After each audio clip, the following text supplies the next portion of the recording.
Hey guys, welcome back to the High Point Land Series. Today we're going to talk about everybody's favorite topic, one that we get the most questions on, hands down. How do you afford the down payment? How do we afford land? Land has become a scarcity, and we're going to do a whole nother video on the topic of this, but I think it's a great topic where land has become very similar to fine art, classic cars, and things of value that are unique. Land used to be very available. We had enough to go around where people did not restrict hunting rights, and it was easy to pay for. It had way higher ROIs, you name it. But land is becoming a thing that is very scarce and is very desirable, and people that own it want more of it, and people that don't own it want to own more. And I think it's just been a great investment for folks at High Point and clients and investors and us personally. So we love the topic and love talking about it and want everybody to be able to experience the things that we've experienced on the land.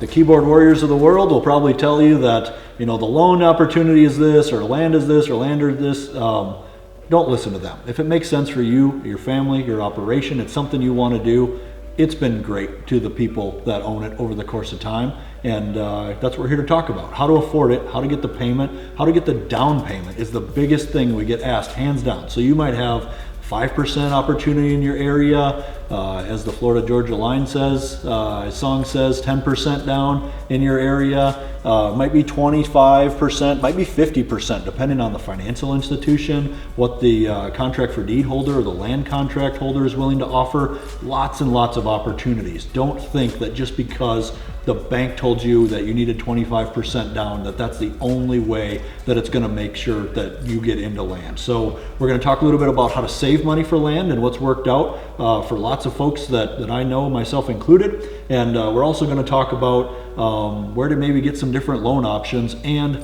I'll tell you that after being to bank over and over again and hearing no, I've been there personally. Do not give up. You will find an opportunity that's just going to work for you, and it's going to allow you to get into land if that's something you dream about owning. So let's get into it. And first of all, we're going to talk about saving the money for the down payment. So I have a list, and this could be 5 pages long, but these are just the top 4 or 5 that really have worked for me personally and people that I'm close with to get the initial down payment for the initial parcel to get into the land game and owning land.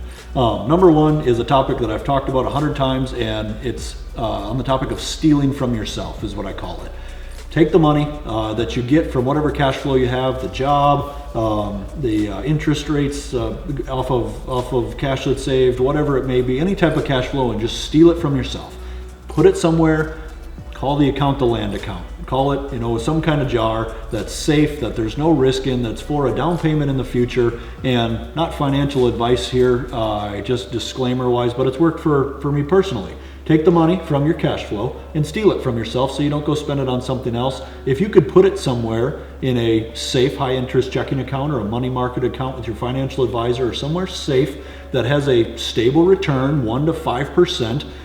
We went through a time where there wasn't great interest rates at the safe places, the financial institutions, and their interest rates were very low. That's come back. Interest rates today are anywhere from 4 to 6% on a lot of those very safe accounts. I know there's some rocky roads going on in a little bit of the banking industry, so make sure that's a safe place and make sure to ask the questions, is this safe and what's the downside? But I don't care if it's $1 a day or $100 a week or $1,000 a month or whatever the number is that makes sense for you and your situation. Stealing it from yourself so you don't go spend it on something else, saving it for the down payment, and knowing what the down payment is with a goal is definitely step 1. So if the goal is 5%, 10%, 20, 25, 50%, whatever the loan opportunity is, you got to figure out how to get there. So saving money, easiest way to do it, number 1. And incrementally, you got to start. You got to start somewhere, and you got to expand on it when it's working, and you got to have it compounding so you're making money while you're sleeping. You might say, 5% on $100 that I save isn't anything. It is something, and 5% could go to 10, or it could go to 7, or it could increase over time, but it will have a compounding effect versus that money in cash in a jar is literally going to go down in value because of inflation. So if you have some opportunity for it to compound on itself, it's just another dollar in that jar that's being saved for your intentions for that land down payment. So definitely number 1 is just stealing it from yourself and saving it. Next thing that we've seen a lot of folks do is flipping equipment or land or houses or any kind of real estate that is able to be increased in value. If you have a tractor, a UTV, a four-wheeler, a skid loader, you're good and handy on lawnmowers, whatever it is, buying them on Craigslist, Facebook Marketplace, garage sales, any place that you can go to auctions or any of that to buy equipment that is either undervalued or sold under distress, or going and buying it and fixing it up if you're handy and you're good at that. I've seen many people make money for down payments on skid loaders and tractors and cars and all kinds of vehicles, titled or not, that they are very good at fixing up. We had a gentleman flip motorcycles, and he was really good at detailing and painting and getting them all cleaned up and adding parts to it. He'd buy the motorcycle, sell the motorcycle. He was always doing things with motorcycles. All the money from that was all after work. He saved enough money to buy a farm. That farm appreciated, bought another farm, and motorcycles are what got him to his down payment. So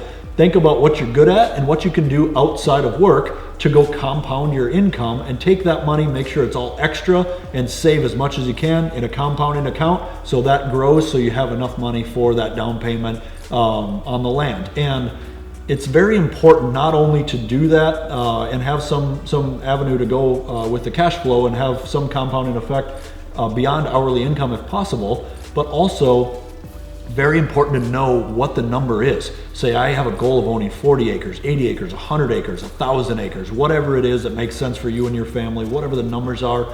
It could be 2 acres. It is irrelevant. Your goal is your goal.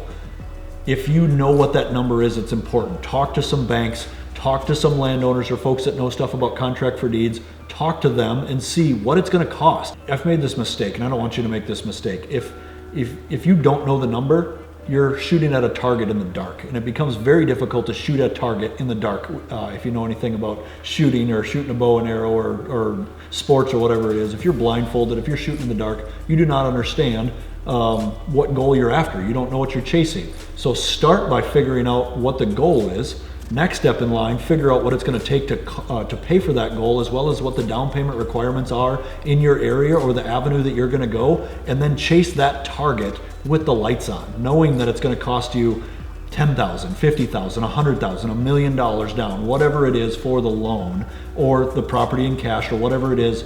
Identify the target, turn the lights on, and educate yourself about the target and how you're going to get there. Put together a plan and execute on that plan, and you'll be there before you know it.